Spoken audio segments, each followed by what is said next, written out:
Meus queridos irmãos, nesta noite eu quero meditar com você em um livro muito difícil de ser localizado na Bíblia. Às vezes a gente fala assim, vamos abrir a Bíblia lá, nele eu já vou falar, tá bom? Aí a gente vê que tem irmãos que olham, procura assim, aí outros vão, aí uns cochicham com o outro, sumiu da minha, tá, cadê na sua aí? Que página que tá? É página diferente, né? Aí já vem outros que já pega o celular, já bate o dedinho para achar logo. É o livro chamado o livro de Gênesis. Eu estava achando que era Sofonias, né? Livro de Gênesis, no capítulo 4, eu quero ler 2 versículos, é bem no finalzinho do capítulo 4, quero ler o versículo 25, versículo 26, nesta noite.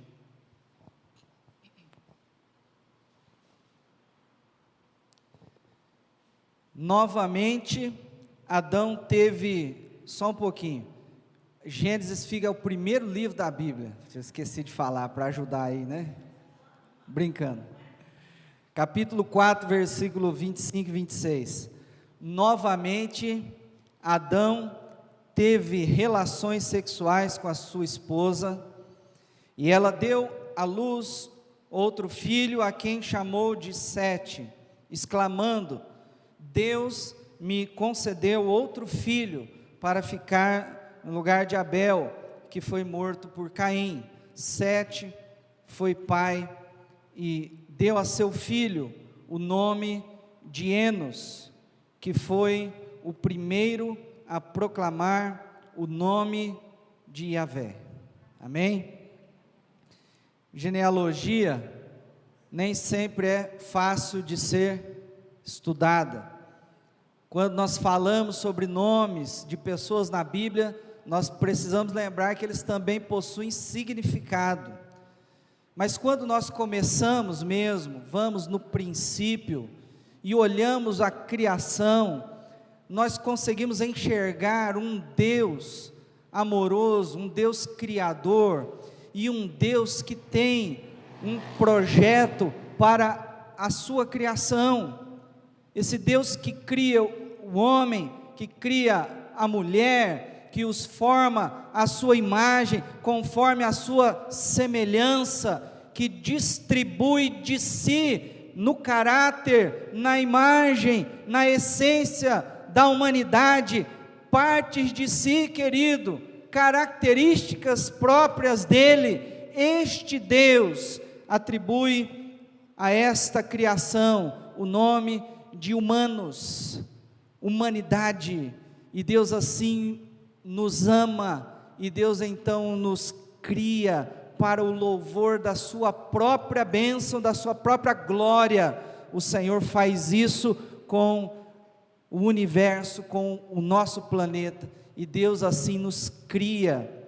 Mas eu quero pensar, querido, nesta noite com você, nós seres humanos, criação de Deus, precisamos deixar Deus cuidar dos nossos passos, dos nossos próximos passos.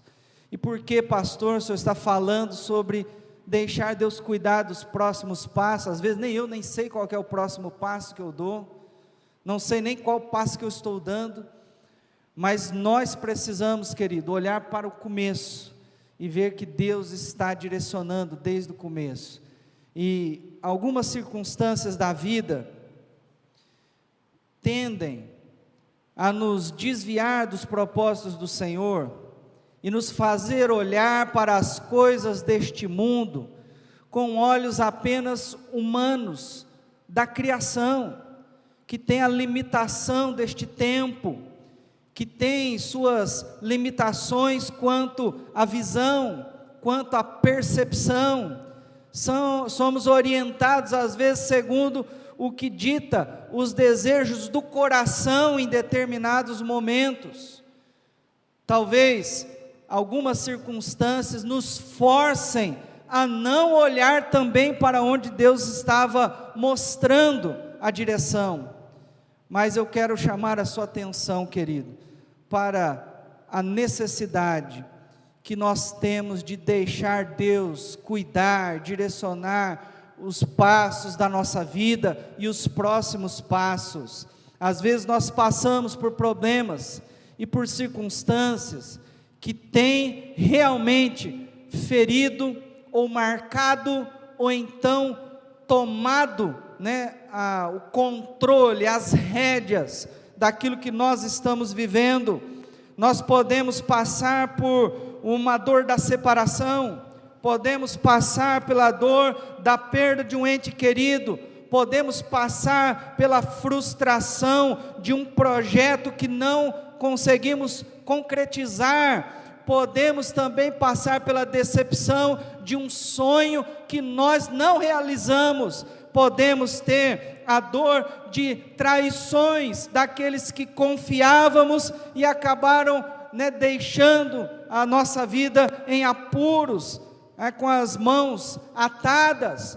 Talvez, querido, nós estejamos passando por problemas de relacionamentos no trabalho, que tendem a desgastar o nosso interior. Talvez os relacionamentos que também nos sugam a energia, a esperança, se dão no âmbito da nossa casa, da nossa família, daqueles que nós convivemos no dia a dia. Irmãos, há inúmeras situações que podem estar influenciando a nossa vida agora e nos fazendo ver mais os problemas do que as coisas que Deus quer que nós enxerguemos. Mas há algumas verdades que nós podemos lembrar agora. Nem toda dor dura para sempre. Outra verdade, as dificuldades, elas podem ser transformadas em bênçãos na nossa vida. Outra verdade, sempre há o nosso Deus de nos acudir no tempo oportuno. Outra verdade, Deus conhece todas as coisas, todos nós aqui, e continua sendo o Deus das promessas para as nossas vidas. Meus queridos irmãos, quando nós olhamos aqui esse texto, lá em Gênesis, o texto começa dizendo que novamente o quê? Novamente Adão e Eva se relacionaram. E esta noite eu quero pensar com você sobre 3 grandes necessidades para deixar Deus cuidar dos próximos passos. A primeira delas é saber que a história só termina quando Deus quer que ela termine. A sua história, a história da sua vida, da sua família, só termina quando Deus quiser que ela chegue ao final. O texto está dizendo que Adão e Eva novamente se relacionaram sexualmente e vieram a ter novamente um outro filho, e este filho foi chamado de Sete. E Eva, ela olha para este momento na sua história e ela diz assim: este será chamado de Enos. Ele vai ficar no lugar de Abel, que foi morto por Caim, diz o texto. Mas o fato é que Eva, que Adão, eles tinham sido expulsos do lugar do paraíso criado por Deus. Eles haviam desobedecido a Deus, pecaram, erraram, entristeceram o Criador, tiveram os seus olhos humanos abertos para condições que antes eles não precisavam ter, foram condenados agora a sofrer e a cuidar da terra de uma outra maneira, teriam que experimentar dores por conta do seu erro, do pecado. A humanidade toda vai ser influenciada, irmãos, por conta daquele desastre no Éden. Houve uma ruptura da comunhão do Deus que vivia entre eles e a sua adoração a este Deus. Houve algo terrível, mas o texto diz que depois que eles foram expulsos daquele lugar, depois que eles tiveram filhos, eles então, cheios da compaixão, do amor e da esperança, estavam vivendo a nova realidade, e no meio do caminho, os filhos presenciam o primeiro homicídio, o assassinato da humanidade. Caim mata o seu irmão por uma inveja, por um problema de caráter em oferecer a Deus adoração de coração, e ele então entristece. O texto diz assim, que o seu rosto ficou transtornado, e Deus percebe aquilo, vem até ele e diz assim: Caim, porque o seu rosto está desse jeito? Ele tinha oportunidade de se arrepender, de confessar a Deus, mas ele fecha o seu coração, ele intenta contra o seu irmão, ele executa aquilo, e Deus vem até ele, e o expõe, e ele então não suporta ver Deus, saber de todas as coisas, e quando ele olha aquilo, ele diz assim: Senhor, o meu castigo é muito grande, eu não tenho condições, eu mereço, ele pensa, mas ele diz assim: eu não tenho condições de suportar. E então, querido, imagine, olhando agora para os pais, que tinham a comunhão plena com Deus, que não conheciam o mal, que pecaram contra Deus, que estavam recomeçando, e de repente veio o seu filho sendo assassinado, e Deus expondo aquilo, e dizendo que agora aquele seria errante. Aqueles pais, querido, podiam ter desistido de continuar. Você e eu, em alguns momentos, também podemos desistir de prosseguir, de começar uma segunda, uma terceira, uma quarta vez, de olhar adiante e ver que é possível. Mas, querido, nós precisamos aprender esta lição, que a história da nossa vida, da nossa família, só vai acabar quando Deus disser que vai acabar, que chegou no final dela. Enquanto isso não acontecer, e Deus estiver com os seus planos direcionados a nós, nós então temos que ter esperança. Nós precisamos olhar em diante. Lembre-se que nem toda dor dura para sempre, e Deus pode transformar as dificuldades, os problemas, os assassinatos, as consequências mais nefastas possíveis, em bênçãos para a glória do nome dEle. Os pais de Abel olham para a terra que havia tragado o sangue do seu filho, e assim como Deus diz que daquela terra clama o sangue de Abel, assim também o Senhor faz clamar uma chama de esperança no coração daquele que se volta para Ele. Irmãos, não deixe que o diabo que seja o que vai falar a palavra final. Não deixe ele colocar ali o ponto final nas coisas relacionadas à sua história, à sua vida, sua casa, seus filhos, seu cônjuge, nada. Coloque a sua vida diante do Senhor, se volte para Ele, clame pela misericórdia do Senhor. Então Eva, Adão se relacionaram novamente, e ela vai dar à luz novamente a um filho, e este é um filho da promessa, é um filho da continuidade. A segunda coisa é que nós, além de sabermos que Deus é que determina o fim, ou não da história, é que nós precisamos lembrar que Deus também é especialista, Ele é um perito na arte da transformação e da restauração das coisas. Deus restaura, Deus realiza novamente outras coisas se for necessário. Deus pode pegar o desastre e fazer nascer uma bênção tamanha. Deus pode fazer a morte ser o símbolo da vida. Deus pode fazer o que se quebrou ser renovado e restaurado e construir de novo o que foi quebrado. E aqui eu quero lembrar da descendência de Caim e da descendência deste outro filho que se chama Sete. Há um paralelo dos 6 próximos descendentes de Caim e dos 6 próximos descendentes deste outro filho de Eva e de Adão.